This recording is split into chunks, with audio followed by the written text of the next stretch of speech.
பாதி தூரத்தில் வந்து முக்கால்வாசி இன்டர்வல் முடிஞ்சு கிளைமேக்ஸ் ஆரம்பிக்க முதல்ல வந்து படம் முடிஞ்சா அப்படி இருக்கும். இது அரசு நிகழ்ச்சியில் அரசு சம்பந்தப்பட்ட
வருகை இருந்திருக்கின்ற பத்திரிகை நண்பர்கள், சகோதரர்கள், தொலைக்காட்சி நண்பர்கள் அனைவருக்கும் இயலிசை நாடக மன்றம் சார்பாக எங்களுடைய பொங்கல் வாழ்த்துக்களை தெரிவித்துக் கொள்கின்றோம்.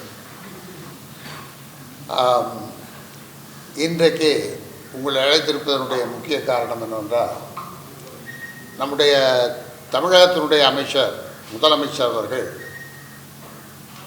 தமிழ்நாடு முழுக்க பொங்கல் விழாவை சிறப்பாக கொண்டாட வேண்டும் என்ற கட்டளையை இட்டிருக்கிறார்.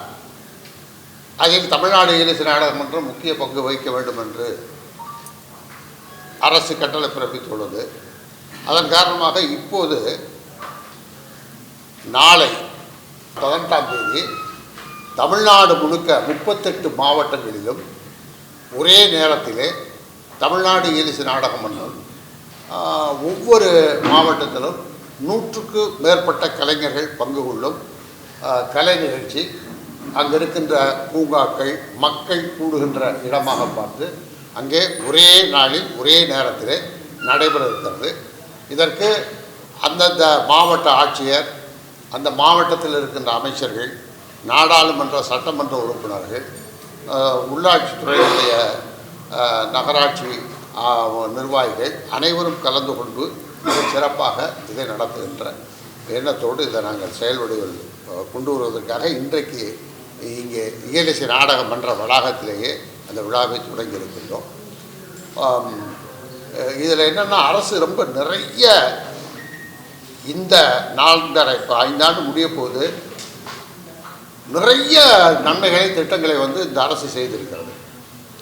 இது தமிழ்நாடு சங்கீத நாடக மன்றம்னு தான் இந்தியா முழுக்க இருக்குது. இது எல்லா ஸ்டேட்லேயும் இருக்குது.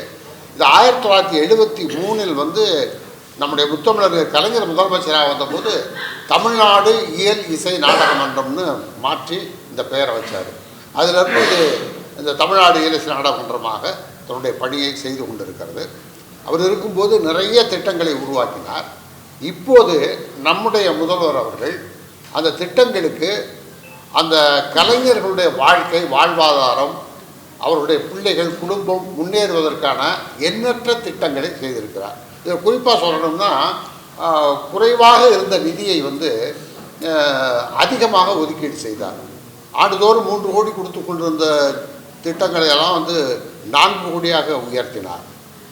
அதுபோல் ஆடை ஆபரணங்கள் வந்து அந்த கலைஞர்களுக்கு கொடுக்கறது, இசைக்கருவிகள் கொடுக்கறது, அதெல்லாம் வந்து ஆண்டுதோறும் 500 பேருக்கு 5000 ரூபாய் கொடுத்துக்கிட்டு இருந்தோம். இப்போ வந்து அதை வந்து நம்முடைய ஆட்சி தளபதியார் அவர்கள் முதல்வராக வந்தவர்கள் 10,000ஆக அதை மாற்றியிருக்கிறார். இப்படி நிறைய திட்டங்கள். அது மட்டும் இல்லாமல் வந்து வருஷத்துக்கு பென்ஷன் நிதி உதவி, நலிந்த கலைஞர்களுக்கு நிதி உதவி வந்து 2000ஆக இருந்ததை 3000ஆக உயர்த்தினார். ஒவ்வொரு ஆண்டும் 1000 பேருக்கு அனுப்பிச்சுக்கிட்டே இருக்கும்போது முதல்வர் அவர்கள் கேட்டார்கள், எவ்வளோ பேர் கலைஞர்களுடைய பெட்டிஷன் வந்துகிட்டு இருக்குன்னு. மனுக்கள் வந்து வந்துட்டு இருக்குங்க, அதில் பரிசீலனை செய்து ஆண்டுதோறும் இவ்வளோ பேர் அனுப்பிச்சிட்டு இருக்கோம் அப்படின்னா 500 பேர் அனுப்பிச்சிட்டு இருக்கோன்னு சொன்னோம். அப்போ சொன்னார், எவ்வளோ மனுக்கள் வந்திருக்குன்னாரு. ஒரு 2500 மனுக்களுக்கு மேலே வந்திருக்கு அப்படின்னு. எல்லாமே தகுதி உள்ளதாக இருக்கிறதா, எல்லாமே கஷ்டப்படுற கலைஞர் தான், அவ்வளோ பேருக்கு கொடுத்துருங்க என்று இந்த முறை வந்த மனுக்கள் அத்தனைக்கும் 9 கோடி ரூபாய் நிதி ஒதுக்கீடு வந்து கொடுத்தாரு. அது கலைஞர்களுக்காக இதில் வந்து இப்போ நாங்கள் தமிழ்நாடு இயலிசை நாடக மன்றமும் தமிழ்நாடு நாட்டுப்புற நல வாரியத்திற்கும் நான் தலைவராக இருக்கின்றேன். தமிழ்நாடு இயலிசை நாடக மன்றத்தினுடைய செயலாளராக அம்மையார் அவர்கள் இருக்கின்றார்கள். இப்போ எங்களுக்கு என்னென்னா, அடிப்படையில் இந்த கலைஞர்கள் படுகின்ற துன்பங்களை வந்து உடனடியாக எடுத்து கொண்டு போய் எங்கள் துறை அமைச்சரிடமும் தமிழக முதல்வரிடமும் துணை முதல்வர் சொல்லும்போது அவ்வளவு அருமையாக அதை உடனே வந்து செயல்படுத்துகிறாங்க. அது மாதிரி மிக சிறப்பாக செயல்பட்டு கொண்டு இருக்கின்ற மன்றத்தினுடைய பணிகளை மக்களுக்கு கொண்டு சேர்க்க வேண்டும் என்கின்ற ஒரே எண்ணத்தோடு தான் இன்றைக்கு உங்களையெல்லாம் சந்தித்து சொல்ல வேண்டும் என்று இந்த கூட்டத்தை கூட்டியிருக்கிறோம். கலைமாமணி அவார்டு திரைத்துறை சார்ந்தவர்களுக்கு அதிகமாக அவங்க கௌரவப்பட்டிருக்காங்க. ஆனால் திரைத்துறை சார்ந்த என்ன பண்ணிருக்காங்க? செய்தித்துறை, திரைப்படத்துறை சார்ந்தவர்கள் நடிகர் நடிகைகள் ஈழச்சி நாடக மன்றத்துக்கு என்ன பண்ணியிருக்காங்க? நீங்கள் அவங்களுக்கு கலைமாமணி கௌரவிக்கிறீங்க, மரியாதை செய்றீங்க, எல்லாம் செய்றீங்கல்ல, அவங்க இந்த அமைப்புக்கு என்ன இல்லை என்ன செய்யணும்னு நீங்கள் எதிர்பார்க்க? இல்லை, திரைத்துறை இது வந்து தமிழ்நாடு இயலிசை நாடக மன்றம் அரசு சார்ந்தது. அதனால் வந்து இந்த அரசு சார்ந்ததில் அரசின் மூலமாக கலைத்துறைக்கும் திரைத்துறையில் இருப்பவர்களுக்கும் அரசின் மூலமாக மன்றத்தின் வழியாக திட்டங்களை கொண்டு போய் சேர்ப்பது தான் நம்முடைய கடமை.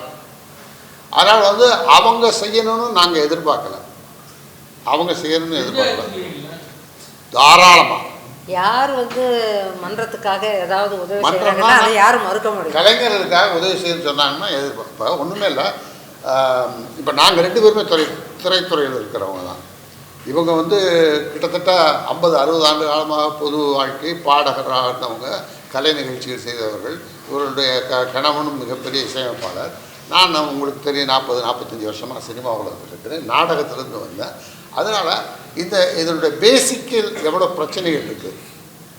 கிட்டத்தட்ட தமிழ்நாட்டில் மட்டும் 7 லட்சம் கலைஞர்கள் இருக்காங்க. முறைப்படுத்தாமல் கரெக்டாக வந்து கணக்கெடுக்காமல் பார்த்தா தோராயமாக 7 லட்சம் பேர் இருக்காங்க. அதில் வாரியத்தில், நாட்டுப்புற கலைஞர்கள் வாரியத்தில் வந்து 50,000 பேர் தான் இதுவரை உறுப்பினராக இருக்காங்க. இதை வேகமாக இதை வந்து உறுப்பினர்கள் நிறைய சேர்த்தா தான் அவங்களுக்கு அரசின் மூலமான திட்டங்களை வந்து செயல்படுத்த முடியும்னு சொல்லி இப்போ நாங்கள் அதற்கான நடவடிக்கையும் எடுத்துகிட்டு இருக்கோம். இந்த ஓய்வூதியம் கொடுக்கறது வந்து பாருங்கள், அதில் நிறைய சிக்கல் இருந்தது. என்ன சிக்கல் இருந்ததுன்னா, தாசில்தார்கிட்ட கையெழுத்து வாங்கணும், டிஆர்ஓட்ட கையெழுத்து வாங்கணும், ஆர்ஐகிட்ட கையெழுத்து வாங்கணும். இப்படி எல்லாருமே போய் சுற்றி வரும்போது அந்த கலைஞனுக்கு வயதாகிடுது, அவனுக்கு வந்து பென்ஷன் போய் சேர்றது கஷ்டமாக இருக்குது. அதையும் அரசிடம் எடுத்து சொல்லி ஒரு குழுவை நியமித்து தேர்ந்த கலைஞர்கள், புதிய கலைஞர்கள் ஒரு குழு இருந்து, இந்த குழுவில் அந்த கலைஞனை பார்த்தா இவன் உண்மையான கலைஞன், இவன் கஷ்டப்படுறான், இவனுக்கு நிதி உதவி கொடுத்தா உடனே கொடுத்துடலாம் அப்படின்ற மாதிரி ஒரு திட்டத்தையும் உருவாக்கியிருக்கோம். நம்ம வந்து இதுக்கு முன்னாடி ஒரு பிரச்சனை இருந்தது. கலைமாமணி கடந்த ஆண்டுகளில் வந்து கலைமாமணிகள் நிறைய சீர்கேடுகள் இதெல்லாம் நடந்ததுன்னு நிறைய பேர் வழக்கு பண்ணுறதுக்கெல்லாம் போனாங்க. அதனாலேயே நம்ம ஆட்சி வந்ததுக்கப்புறம் வந்து நம்ம அதை கொடுக்கறதுக்கு கொஞ்சம் காலதாமதம் ஆனது. ஏனென்றால் நீதிமன்றத்தில் வழக்கு இருந்தது. அதுக்கப்புறம் ஒரு குழு அமைச்சு நீதிமன்றம் என்ன கேட்டுக்கொண்டதோ அதற்கு தகுதியானவர்களை தான் கலைமாமணி தேர்ந்தெடுக்கிறதா அப்படின்றத அவங்க சொன்னதுக்காக ஒரு குழு அமைத்து அந்த குழு மூலமாக தகுதியானவர்கள் தகுதியற்றவர்கள் இதெல்லாம் வந்து தீர்மானித்து அதை அரசுக்கு அனுப்பிச்சு அரசு ஆணை பெற்று ஒரு ஜிஓ பெற்றதுக்கப்புறம் தான் நாங்கள் இப்போ அந்த 3 ஆண்டுக்கு சேர்த்து 21, 22, 23 3 ஆண்டுக்கு தேர்வு செய்து ஆண்டுக்கு 30 பேர் அப்படின்னு இது பண்ணி கொஞ்சம் குறைச்ச முதல்ல எண்ணிக்கை நிறையா இருந்தது. ஆண்டுக்கு 30 பேர் சொல்லி 90 கலைஞர்களுக்கு இந்த ஆண்டு இப்போ கடந்த 2-3 மாதத்துக்கு முன்னாடி முதலமைச்சர் தலைமையில் கொடுத்தோம். துணை முதல்வரும் முதலமைச்சரும் அதில் வந்து மக்கள் மத்தியில் கலைஞர்கள் மத்தியில் வெறும் திரைப்படம் மட்டும் இல்லை, அதுக்குள்ளே வந்து நாட்டுப்புற கலைஞர்கள் இருக்கிறது, பரதநாட்டியம் இருக்குது, பாடல் இருக்குது, இது எல்லாம் சேர்த்து ஒட்டுமொத்தமாக தகுதி வாய்ந்த கலைஞர்களுக்கு இந்த அரசு வந்து கொடுத்துருக்குன்ற அந்த பெயரை தமிழ்நாடு இயலிசை நாடகம் மற்றும் சொல்லுங்கள். 90 பேருக்கு கொடுத்தோம் போன முறை. அதில் 17 பேர் தான் திரைத்துறை, ஒன்லி 17 பேருக்கு தான் கொடுத்துருக்கோம். செய்தித்துறை ஏற்கனவே கொடுக்குறாங்க, திரைப்படத்துக்கு நிறைய விருதுகள் செய்தித்துறை கொடுக்குறாங்க. ஆனால் இயலிசை நாடக மன்றம் அவங்களையும் விட்டுறக்கூடாதுங்கிறதுக்காக அதில் 17 பேருக்கு தான் கொடுத்துருக்கோம். அதே போல் சின்னத்திரை, இன்றைக்கி எல்லாரும் பெரிய படங்கள் ஃபீச்சர் ஃபிலிமு படத்தில் தேட்டரில் போய் பார்க்குறத விட அந்த சின்னத்திரைங்கிறத விட அதை இல்லத்திரைன்னு சொல்லலாம். ஏன்னா இல்லத்துலேருந்தே ஃபிங்கர் டிப்பில் வச்சுக்கிட்டு வாட்ச் பண்ணுறாங்க. ஸோ அந்த இந்த சின்னத்திரை கலைஞர்களுக்கும் நாங்கள் இயலிசை நாடக மன்றம் மூலமாக அவார்டு கொடுக்குறோம். அது அவங்களுக்கு ஒரு பெரிய மகிழ்ச்சியாக இருக்குது. அன்றைக்கி சிஎம் பேசும்போது கூட சொன்னார், நாங்கள் எல்லா ஜென்ரேஷனையும் வந்து 95 வயதுக்காரரும் வந்து கலைமாமணி வாங்கினார், அனிருத்தும் வாங்கியிருக்காரு. ஸோ இந்த ஜென்ரேஷன் அந்த ஜென்ரேஷன் டுகெதர் எல்லாருக்கும் நாங்கள் இவ்வளோ சிறப்பாக கொடுத்துட்ருக்கோன்னு சிஎம் அன்றைக்கி சொன்னாங்க. இன்னும் 2 வருஷத்துக்கு நாங்கள் இன்னும் தர வேண்டியிருக்கு. ஆமாம், அதையும் சீக்கிரம் பிப்ரவரி ஒரு ஃபர்ஸ்ட் வீக் செகண்ட் வீக்குள்ளே ஏன்னா கொடுத்துறதுன்னு அரசு சிஎம் டிசைட் பண்ணி தேதி கொடுத்ததும் அதையும் கொடுத்துருவோம். அந்த 2 வருஷம் பேலன்ஸு அதையும் கொடுத்துரும். எடுத்துக்காட்டுக்கு நீங்கள் பார்த்தீங்கன்னா இப்போ அனிருத்துக்கும் இந்த ஜென்ரேஷன் கொடுத்தோம். அதில் நிறைய விட்டு போயிருந்த தேடி பார்க்கும்போது ஸ்டண்ட்டு டைரக்டர் சூப்பராயர் வாங்கவே இல்லை. அவர் 40-50 ஆண்டு காலத்துக்கு முன்னாடி இருந்திருக்காரு. அவர் பசங்கள்லாம் வந்து இன்றைக்கி வந்து வாங்கிட்டுருக்காங்க. சூப்பராயனை தேர்வு செய்து அவங்களுக்கு கொடுத்தோம்.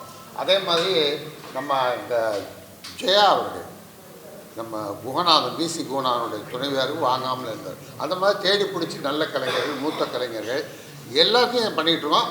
மாவட்டம் தோறும் நாங்கள் போய் மாவட்ட ஆட்சியரை சந்தித்து அங்கே இருக்க பிரச்சனைகளை அந்தந்த மாவட்டங்களில் இருக்க கலைஞர்களை வர வச்சு கலெக்டரையும் உட்கார வச்சு அங்கே இருக்க பிரச்சனைகளை கலெக்டர் மூலமாக தீர்க்கிற மாதிரி இருந்துச்சுன்னா கலெக்டரை வச்சே பேசி அதை முடிச்சிடணும். இல்லை அரசுக்கு கொண்டு வரணும்னா அரசுக்கு கொண்டு வந்து அதை வந்து நிவர்த்தி செஞ்சுட்டு நல்லபடியாக போயிட்டுருக்கு, நிறைவாக இருக்குது. ஆமாம்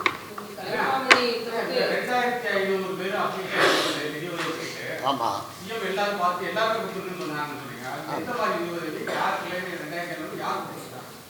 என்ன புரியல. ஆமாம்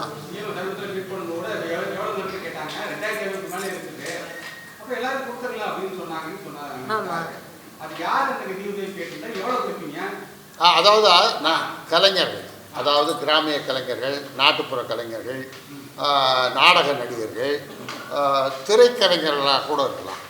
நலிவுற்ற நிலையில் கஷ்டப்படுறவங்க அவங்க வந்து இயலிசை நாடகம் பண்ணுறதுக்கு மனு போடுவாங்க. மனு போடும்போது முறையாக அவர் எந்த பகுதியில் வாழ்கிறாரு, அந்த பகுதியில் இருந்து அவருக்கான சான்றிதழ், அவர் உண்மையிலே கஷ்டப்படுறாரு, அது எல்லாமே வந்து அரசு முறை பிரகாரம் இப்போ தாசில்தார் ஆர்ஐ அவங்க சர்டிஃபிகேட்டோடு வந்து தகுதியான நிர்ணயம் பண்றதுக்காக எங்க குழு ஒண்ணு இருக்கு. ஒரு குழு இருக்கு, சீனியர் கலைஞர்கள் அங்க இருக்கிறாங்க. மாதம் கொடுக்குறது பென்ஷன் 3000 மாதம் கொடுக்குறது. அது அவ்வளவு தகுதியான மனுக்கள் வந்தும் அதை கொடுக்க முடியல. என்னன்னா ஒரு ஜிஓ இருந்தது, ஆண்டுக்கு 500 பேருக்கு தான் கொடுக்கணும் அப்படின்ற மாதிரி இருந்தது. அதை தான் நாங்கள் சொன்ன உடனே முதல்வர் சொன்னார், இவ்வளோ பெண்டிங்கில் இருக்க எல்லாம் தகுதியான மனுவான்னு கேட்டார். ஆமாங்க, எல்லாமே வந்து ஒரு குழு போட்டு தேர்ந்தெடுத்து வச்சுருக்கோம். அப்போ கஷ்டப்படுறவங்களை ஏன் வந்து நம்ம நிறுத்தி வைக்கணும், அதை மொத்தமாக நீங்கள் கொடுங்க, அதுக்கு எவ்வளோ ஆகும்னு அதிகாரிகள் கேட்டார். 9 கோடி ரூபா ஆகுதுன்னு சொன்னாங்க. சொன்ன உடனே 9 கோடி சாங்ஷன் பண்ணுவோம் அரசு, எல்லாருக்கும் போய் அந்த ஒரு அப்படின்னு சொன்னார்.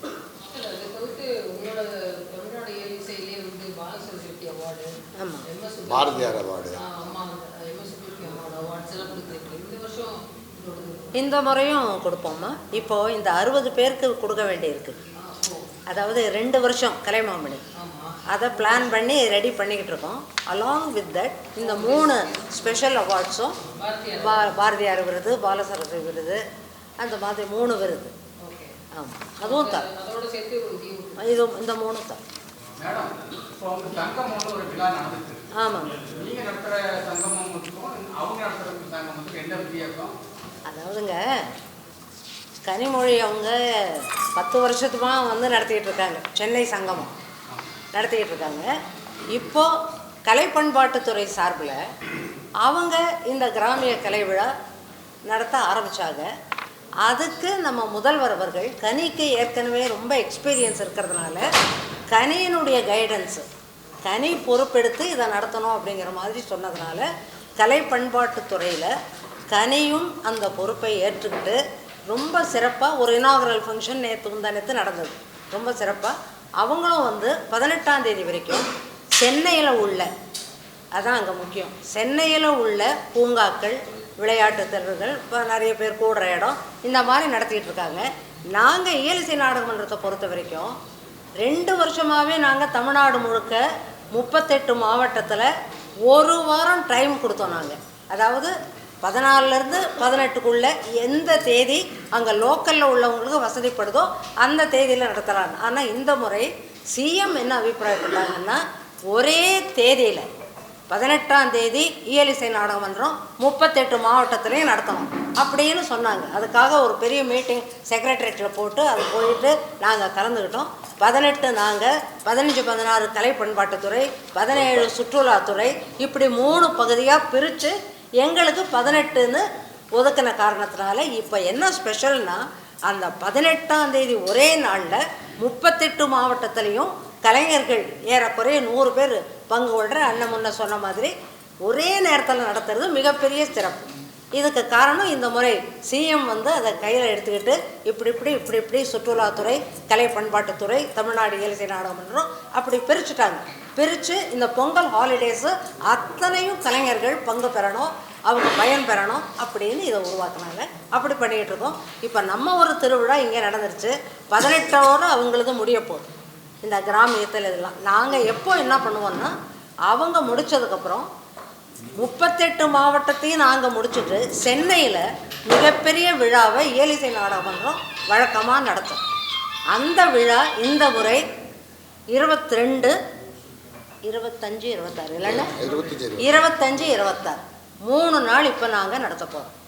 22 மிகப்பெரிய ஒரு பட்டிமன்றம் முத்தமிழ் பேரவையில் ஜெகத் ரட்சகன் தான் நடுவராக இருக்க போகிறாரு. நம்ம ராசா எம்பி அவர்கள் தொடங்கி வைக்க போகிறாங்க. நெல்லை ஜெயந்தா உட்பட மிகப்பெரிய கவிஞர்கள் பங்கு பெறுறாங்க அதில், அந்த பட்டிமன்றத்தில். அது 22 முத்தமிழ் பேரவை. அதுக்கப்புறம் அண்ணன் 25, 26 சொல்லி 25, 26 கலைவாணர் அரங்கத்தில் இசை நிகழ்ச்சி, நாட்டிய நிகழ்ச்சி, பெரிய நித்யஸ்ரீ, ஊர்மிளா சத்யநாராயணன், திருவாரூர் பக்தவசலம் அவங்களோட நிகழ்ச்சிகள், கலை பாடல், இசை, நாட்டியம், அந்த மாதிரி நிகழ்ச்சி. இப்போ இதுக்கு வந்து என்ன பண்ணார், 38 மாவட்டத்துக்கு 2 கோடி ரூபாய் நிதி ஒதுக்கீடு செய்து, இதில் ஹைலைட் என்னென்னா, அந்தந்த மாவட்டத்தில் இருக்க கலைஞர்கள் இருக்காங்கல்ல, அந்த கலைஞர்கள் வந்து பயன்பெறுவதற்காக வந்து இந்த திட்டம் வந்து பெரிய உதவியாக இருக்குது. அந்தந்த மாவட்டத்தில் இருக்க கலைஞர்கள் பங்கு பெறுவதற்கு. அதோடு என்னென்னா, நமக்கு வந்து 15, 16, 17 முடியுது. பொங்கல் முடிஞ்சுன்னா 18ஆம் தேதி ரிலீஃபாக இருப்பாங்க. பெரிய நிகழ்ச்சி நிறையா இருக்காது. அப்போ கொடுக்கும்போது நம்ம கொடுக்குற ஊதியமும் அவனுக்கு போய் சேருது, தொழிலும் செய்கிற மாதிரி இருக்குது. அது ஒரு பயனுள்ளதாக இருக்கும். இன்னொன்று, விழாக்கள் தோறும் நடத்துகிறத தாண்டி இயலிசை நாடகமன்றத்தோட வேலை என்னென்னா, எப்பயுமே நடத்திக்கிட்டே இருக்கணும். இதுதான் முதல்வர் சொல்கிறது. நீங்கள் அவங்களுக்கு வேலை கொடுக்குறீங்க, விழா கொடுக்குறீங்க. அவங்களுக்கு வேலை கொடுத்து கொண்டே இருக்கிறீங்க. அதுக்கு தான் நீங்கள் இருக்கீங்க. மன்றம் இருக்குது. ஏதாவது ஒரு நிகழ்ச்சியை ரெடி பண்ணணும். எல்லா நிகழ்ச்சிகளிலும் அரசுடைய நிகழ்ச்சி, எல்லா துறையில் வர நிகழ்ச்சியிலையும் நீங்கள் வந்து கலைஞர்களை பயன்படுத்துங்க. அவங்க குடும்பம் நல்லா இருக்கட்டும் அப்படின்றது. இன்னொரு செய்தி என்னென்னா, எல்லா கலைஞர்கள் வீட்டு இப்போ ஒரு 20-30 வருஷத்துக்கு முன்னாடி அவங்கவுங்க கலையை மட்டும் பார்த்துக்கிட்டு, தொழிலை மட்டும் பார்த்துட்டு அப்படியே இருந்தாங்க. ஆனால் இன்றைக்கு வந்து இப்போ பாடிட்டு இருந்தாங்கல்ல பசங்க, நீங்கள் பார்த்தீங்கல்ல, அந்த கலைஞர்கள்லாம் பார்த்தா எல்லாருமே படித்தவங்க, எல்லாம் டிகிரி முடிச்சுட்டு பல துறைகளில் வந்து நல்லபடியாக படிச்சுக்கிட்டே இந்த தொழிலை விடாமல் இருக்காங்க. இந்த கலையை கொண்டு வரணுன்ட்டு இந்த கிராமிய கலைன்றது வந்து ஒரு அற்புதமான விஷயம். வந்து இன்றைக்கி இருக்க மீடியாக்கள் இது விஞ்ஞான வளர்ச்சியில் வந்து அது பாதுகாக்கப்பட வேண்டும் என்பதில் அரசு ரொம்ப கண்ணும் கருத்துமாக இருக்குது. அதுலேயும் தமிழக முதல்வர் வந்து அந்த பாரம்பரியமிக்க கலை வந்து நமக்கு வேணும், அதை பத்திரப்படுத்தணும் அப்படின்னு அதுக்காக வந்து நிறைய திட்டங்களை உருவாக்கி இந்த அரசு செய்து கொண்டிருக்கிறது. அதில் தான் வந்து இந்த ட்ரெஸ்ஸு இப்போ அவங்களுக்கு வந்து பணமாக கொடுத்தோம்னா அந்த பணத்தை செலவு பண்ணிடுவாங்க. அதனால் என்னென்னா இப்போ நாட்டுப்புற கரகாட்டம், காவடி ஆட்டம், ஒயிலாட்டம், மயிலாட்டம்னா அதுக்கு என்ன ட்ரெஸ்ஸு, ஆடை ஆபரணங்கள் வாங்கி கொடுத்துறது, இல்லை இசைக்கருவிகள் வாங்கி கொடுத்துறது, இல்லை நான் அவங்களுக்கு பணமாக கொடுத்து அதை வாங்கிக்கிட்டாங்கன்னா அது ஒரு தனி திட்டம் அப்படியே போயிட்டுருக்கு. இப்படி எண்ணற்ற கலைஞருடைய வாழ்வு சிறப்பதற்கு இது. இன்னொன்று என்னென்னா, எல்லா ஆட்சியர்கிட்டையும், மாவட்ட ஆட்சியர்கிட்டையும் நாங்கள் வந்து ஒரு 2 மாதம் 3 மாதத்துக்கு ஒரு தடவை தமிழ்நாடு முழுக்க நானும் செயலாளரும் சுற்றி வர்றோம். சுற்றி வரும்போது அந்த நாடாளுமன்ற உறுப்பினர், எம்எல்ஏ, மாவட்ட துறை அமைச்சர் எல்லாரையும் கூப்பிட்டு வச்சு உட்கார வச்சுட்டு கலெக்டர் ஆஃபீஸ்லேயே கலெக்டர் தலைமையில் மீட்டிங் போடுறோம்.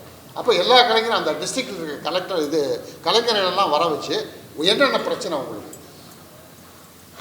இப்போ என் பசங்களுக்கு படிக்கிறதுக்கு இந்த பிரச்சனை இல்லை, எங்களுக்கு வந்து இந்த இடத்துல இடம் இருக்குது, கவர்மெண்ட் இடம் இருக்குது, அந்த இடத்துல நாங்கள் வீடு கட்டலாம், வீடு வேணும்னா அது ஆட்சியர் சம்மந்தப்பட்டது, கலெக்டர் சம்மந்தப்பட்டது, அங்கேயே கலெக்டர்கிட்ட வச்சு கலெக்டர்கிட்ட செஞ்சு கொடுத்து இது மாதிரி ஒரு வேலையை வந்து சைலண்ட்டாக பண்ணிக்கிட்டே இருக்கோம்.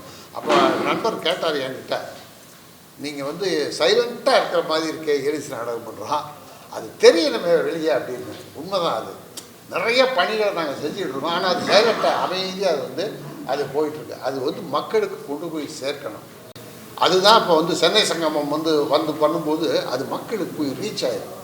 பெரிய லெவலில் கலைஞர்களை வந்து கொண்டு வந்து சேர்த்தது வந்து சகோதரி கனிமொழி மிக சிறப்பாக அதை வந்து செஞ்சுக்கிட்டு இருக்காரு. அதனால வந்து அதன் மூலமாக நிறையா உலகமெல்லாம் வந்து அங்கீகாரம் பெற்ற கலைஞர்கள் நிறைய பேர் இருக்காங்க.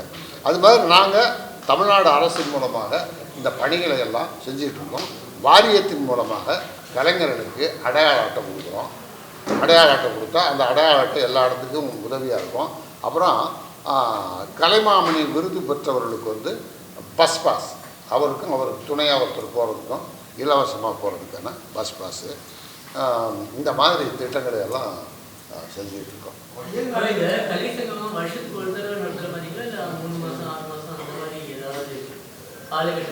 எதுங்க சார்? இல்லை, நாங்கள் வந்து எல்லா நிகழ்ச்சியும் நடத்துகிறோம். நிறைய கலைச்சங்கம்ங்கிறது இந்த ஸ்பெசிஃபிக் பொங்கல் ஹாலிடேஸ் நடத்துறது வேறு. இது இல்லாமல் பெர்மனண்ட்டாக த்ரூ அவுட் தி இயர் பண்ணுறது முத்தமிழ் முகாம்னு நடத்துகிறோம். அது என்னென்னா, இயல் போய் ஒவ்வொரு காலேஜில் ஆயிரக்கணக்கான ஸ்டூடெண்ட்ஸ்க்கு மத்தியில் கவியரங்கம், பட்டிமன்றம், இயல் சம்மந்தப்பட்டது முத்தமிழ் முகாம் நடத்துகிறோம். அதாவது கலை, இலக்கியம், இயல், இசை, நாடகம், நாட்டியம், கிராமிய கலைகள் அத்தனையும் சேர்ந்து ஒரு வாரம் கண்டினியூஸாக நடத்துவோம். அதெல்லாம் போய்கிட்டே இருக்கோம். சங்கரதாஸ் சுவாமி அவருடைய நினைவு நாளை ஒட்டி தமிழ்நாட்டில் முழுக்க சங்கரதாஸ் சுவாமி எழுதிய நாடகங்கள் அது நடந்துக்கிட்டே இருக்கும். இது எங்களுக்கு ஓய்வே கிடையாது. அண்ணன் சொல்கிற மாதிரி ரீச் ஆகலை பப்ளிக்குங்கிறது இட்ஸ் அ ஃபேக்டர். பட் இப்படி த்ரூஅவுட்டு நடத்திக்கிட்டு இருக்கோம். கோயில்களில் நடத்துகிறோம். கோயிலில் ஒவ்வொரு வருஷமும் அதுக்குன்னு ஒரு தனி அலாட்மெண்ட் இருக்குது. அந்த கோயிலில் போய் பரதக்கலை, கிராமிய கலை இதெல்லாம் நடத்திக்கிட்டு இருக்கோம். இதெல்லாம் தொடர்ந்து ஸ்கீம் எங்களுக்கு நடத்திக்கிட்டே இருப்போம், கேப்பே கிடையாது. என்னென்னா இந்த பொங்கல் டைமில் நடத்துறது ஒரு கொஞ்சம் அதிக முக்கியத்துவம் பெறும். அவ்வளோ ஆண்டுதோறும் நடத்திட்டு இருக்கோம். இப்போ இளங்கலைஞர்களை வந்து ஊக்குவிக்கணுன்றதுக்காக ஒரு திட்டம் இருக்குது, இளங்கலைஞர்கள் ஊக்குவிப்பு திட்டம்னு. அதில் வந்து நாடகங்கள், நாட்டிய நாடகங்கள், இதுக்கெல்லாம் வந்து நாங்கள் இப்போ கொடுத்து திட்டங்கள் அது தனியாக போயிட்டே இருக்கோம். கல்லூரிகளில் வந்து அவங்கள மாணவர்களை கூப்பிட்டு வந்து வச்சு அதில் வந்து ஊக்குவிப்பு இருக்குது. அது மட்டும் இல்லாமல் நூல்கள், நல்ல நல்ல நூல்கள், நாடக நூல் அந்த மாதிரி அதுகளுக்கும் ஊக்குவிப்பு திட்டம் இருக்குது. இது ஒரு கிட்டத்தட்ட கலை இயலில் வர்ற நூல், கவிதை, கட்டுரை, கதை, இயல், இசையில் வந்து கர்நாடிக், நாட்டுப்புற கலை, கிராமிய பாட்டு அது வந்துடுது. நாடகத்தில் வந்து நாடகம் வந்துடுது. நாடகத்தில் வந்து என்னென்னா நம்ம சென்னை போன்ற நாடகங்களில் நவீன நாடகங்களும் வந்துடுது.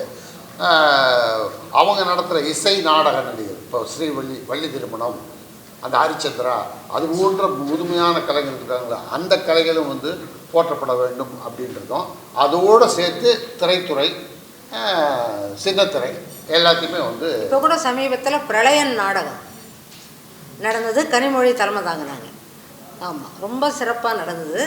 ஒரு வாரத்திலேயே ஒரு 10 நாளில் ஒரு 3 நாடகம், 2 நாட்டிய நாடகம் இத்தனையும் நடத்தணும். இப்போ ஒரு 15 நாளைக்கு முன்னே.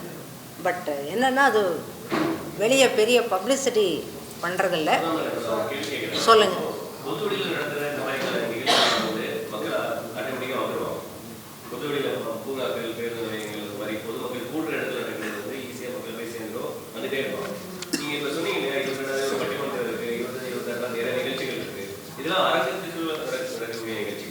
இந்த நிகழ்ச்சிகளுக்கான அழைப்புதல்களை நீங்க எப்படி தயாரிக்கிறீங்க, அதை எப்படி அனுப்புறீங்க, எப்படி மக்கள்கிட்ட போய் சேர்க்குறீங்க?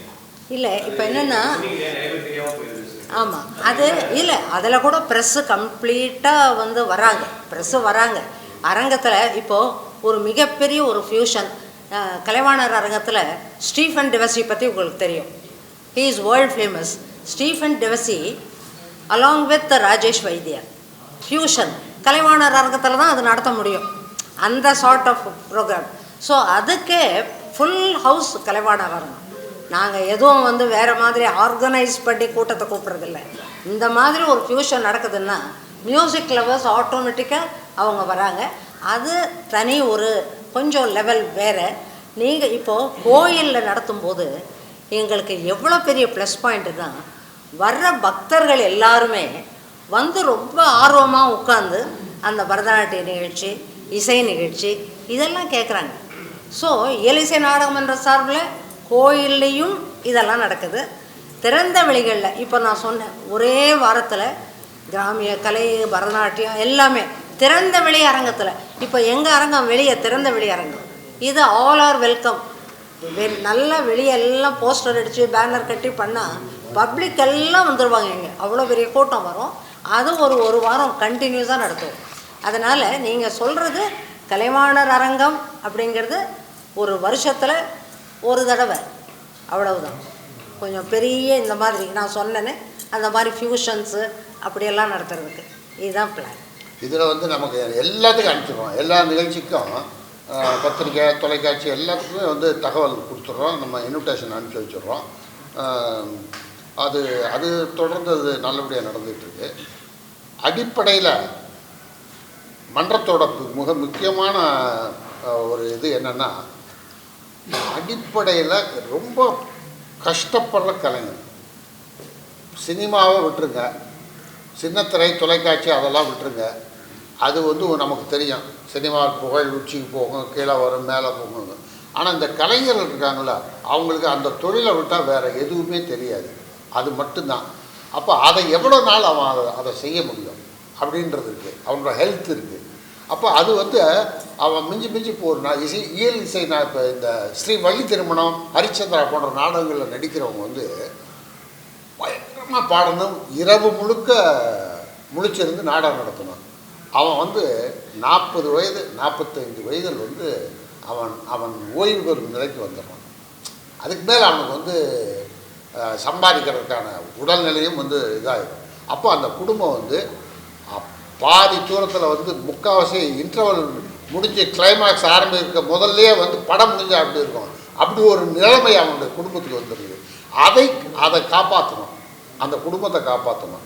அதுக்கு என்ன செய்யலாம் அப்படின்றப்ப தான் வந்து நாங்கள் என்ன பண்ணோம், அரசில் நீங்கள் கவர்மெண்ட்டில் இருக்கு பாருங்கள், ரிட்டையர்டுக்கான பென்ஷனுக்கான வயது அது வந்து கலைஞர்களுக்கு ஏற்றுக்கொள்ளவே முடியாது. ஏன்னா 60 வயதில் வந்து ரிட்டையர்ட் ஆகிறது கவர்மெண்ட்டோட இது. 60 வயதில் அவன் இருப்பானான்னு எங்களுக்கு தெரியல, அந்த கலைஞன் வந்து உயிரோடு இருப்பானான்னு. அதனால் இதுக்கு விதிவிலக்கு வேணுன்றதையும் நாங்கள் கேட்டிருக்கோம், அரசிடம் கேட்டிருக்கோம். அந்த கலைஞர்கள் வந்து அப்போ ஒரு 50 வயசுலேயே அவனுக்கு ஒரு இது விதிவிலக்கு கொடுத்தா அவன் அந்த பென்ஷனை, அரசோட பென்ஷனை வாங்கிக்குவான் அப்படின்னு. அப்புறம் கலைமாமணியெல்லாம் தேடி சினிமான்றது மட்டும் நமக்கு தெரியுது, அவங்க அந்த நடிகர்கள் அப்படின்னு. கலைமாமணியை நாங்கள் வந்து 90 வயது 95 வயது இதுக்காகவே தன்னுடைய வாழ்க்கையை அர்ப்பணித்த அந்த கலைஞனை தேடி அவனுக்கு அங்கீகாரம் கொடுக்கும்போது, இந்த ஆண்டு கூட 90 பேர் கொடுக்கும்போது முதல்வர் வந்து ரொம்ப பிஸியாக பல நிகழ்ச்சிகளில் இருந்தார். அப்போ முதல்வரிடம் நாங்கள் சொன்னோம், இந்த மாதிரி வந்து 90 வயசு 80 வயசு அவனுக்கு ஒரு அங்கீகாரம் கிடைக்கணுன்றதுக்காக வந்து ஏங்கி தவிச்ச அந்த உயிர்கள்லாம் இருக்குது. அவங்க வந்து அரசு என்ன சொல்லிட்டாங்கன்னா, வந்து நிகழ்ச்சி கொஞ்ச நேரம் இருந்துட்டு முதல்வர் வேறு நிகழ்ச்சிக்கு போகிறான்னு சொன்னாங்க. இந்த செய்தியை நாங்கள் சொன்ன உடனே முதல்வரில் மற்ற நிகழ்ச்சிகள்லாம் அப்புறம் வச்சுக்கிறேன், அந்த ஒரு கலைஞன் இத்தனை ஆண்டு கழித்து ஒரு 80 வயசில் 85 90 வயசில் அவங்க வந்து அதை பெற்று கொடுக்குறான்றப்ப அதை நான் இருந்து தான் கொடுத்துட்டு போவேன்னு 90 பேருக்கு நின்று இருந்து அந்த கொடுத்த அந்த கலைஞர்களுக்கு ஒரு மரியாதையும் அங்கீகாரத்தையும் அரசின் மூலமாக வழங்கினாங்க. அதனால் வந்து ஆமாங்க, அயல்நாடுகள் இல்லை, அயல்நாடுகளில் வந்து நாட்டுப்புற கலைகள் பூரா வந்துருக்கு. அதாவது இந்த கரகம், காவடி, கிட்டத்தட்ட நாட்டார் கலைகள் சொல்லி நீங்கள் ஒரு புக்கை எடுத்தால் கவர்மெண்ட் அங்கீகாரம் கொடுத்த கலைகளே 100 கலைகள் இருக்குது, 100க்கு மேற்பட்ட ஒரு 105 கலைகள் இருக்குன்னு நினைக்கிறேன். அதில் ஒரு முக்கியமான கலைகள் அவங்க வெளிநாட்டில் விரும்புகிறது எது என்ன மாதிரி விரும்புகிறாங்களோ அந்த நிகழ்ச்சிகளை தான் எடுத்து கொண்டு போகிறோம். இன்னொன்று, அந்த நிகழ்ச்சிக்கு கொண்டு போகிற பொருட்கள் இருக்குது பாருங்கள். இப்போ கட்டைக்கால் ஆட்டம் இருக்குதுன்னா அந்த கட்டையெல்லாம் எடுத்துகிட்டு ஃப்ளைட்டில் கொண்டு போகிறது தான் கொஞ்சம் சிரமமாக இருக்கும். அது மாதிரி இல்லாமல் மற்ற கலைஞர்கள் இதெல்லாம் எடுத்துகிட்டு போகிறோம். இல்லை அங்கேயே தயார் பண்ணாலும் இப்போ என்னென்ன வெளிநாட்டுக்கு போகிறப்ப வெளிநாட்டில் வந்து அங்கே தயாராக இருக்கிற குடும்பங்கள், நம்ம தமிழ் குடும்பங்களில் வந்து பிள்ளைகள்லாம் அவங்களாம் ரெடியாக வச்சுருக்காங்க. அவங்க ப்ராக்டிஸ் பண்ணி அப்புறம் இங்கேருந்து 2 நாளைக்கு முன்னாடியே இந்த கலைஞர்கள் வர சொல்கிறாங்க. இந்த கலைஞர்கள் மூலமாக அங்கே அவங்க வந்து இது பள்ளி ஸ்கூல் மாதிரி நடத்தி ஒரு 3 நாள் வந்து நாட்டியங்கள், கிராமிய கலைகள், கரகம், காவடி எல்லாம் வச்சு அவங்க ஆடுறாங்க. அந்த மாதிரிலாம் நிகழ்ச்சிகள் வந்து பழக்கிறோம். அதே மாதிரி மாநிலங்களுக்கு இப்போ இந்தியாவில் இருக்க எல்லா மாநிலத்திற்கும் நாட்டுப்புற கலைகளை கொண்டு போகிறோம். அங்கே இருக்க கலைகளை இங்கே ஒன்று நிகழ்ச்சி நடத்துகிறோம். அது மாதிரியும் நடத்துகிறோம். ஆமாம் ஆமாம். அண்ணா இது கொஞ்சம் சொல்லிடுங்க.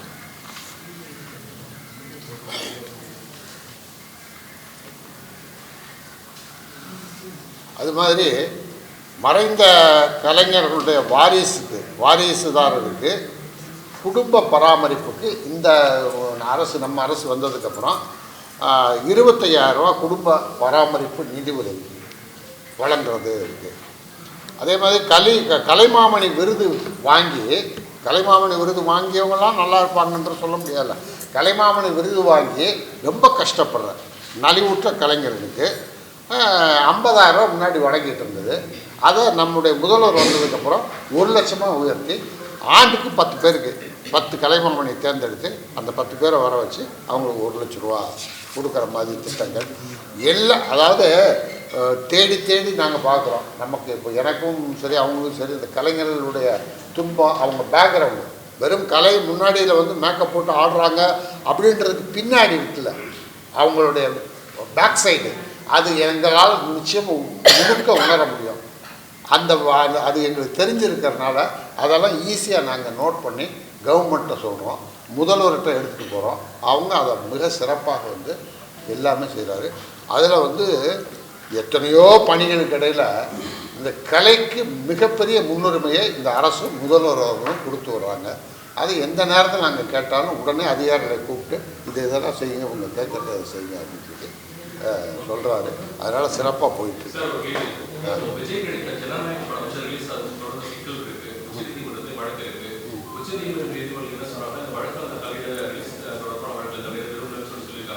நீங்களும் ஒரு நடிகர் எப்படி நீங்கள் பார்க்குறீங்க? இல்லை எனக்கு இப்போ அது அந்த அந்த அந்த படத்தை பற்றி பேச்சே இங்கே வேண்டாம், அது வேண்டாம். இது அரசு நிகழ்ச்சி, அரசு நிகழ்ச்சியில் அரசு சம்மந்தப்பட்ட அது தனியாக சொல்கிறோம். வேண்டாம். அப்படி நில்லுங்க.